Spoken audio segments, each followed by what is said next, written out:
sitten, kuinka tämä juoksu. Tästä sehän voi olla niin, että Antimo ottaa selvän pesäeron muihin, tekee hajuraon ja sitten vasta katsotaan, mitä tapahtuu matkan varrella. Hän säilyttää sitä vai vie muilta uskon pois.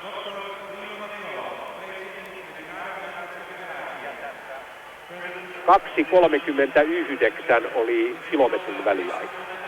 Ja sitten on alkamassa naisten kuulantyönnön palkintojen jako.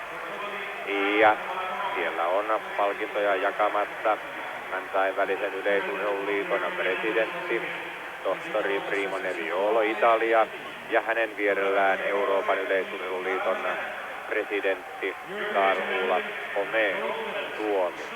Ja minä nappasin tuossa samanaikaisesti, kun Astrid Kumbernus nousee tuonne korkeimmalle pallille. Hänen voittotuloksensa tänään 20:38. Minä nappasin Hänniselle epävirallisen väliajan 2:43:47.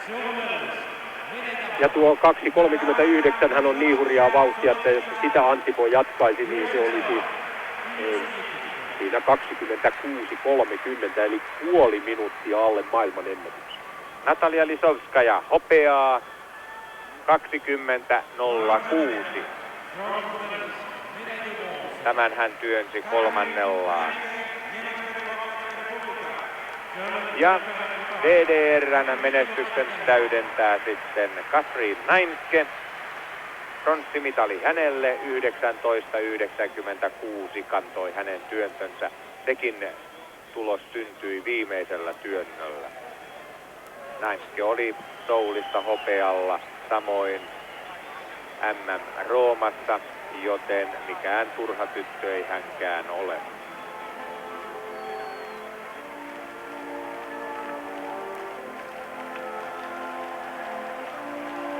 En ole ennen tavannut sellaista, että kansallislaulu soitetaan, kun kilpailu on käynnissä, mutta koitan noudattaa etikettisääntöjä ja olla hiljaa.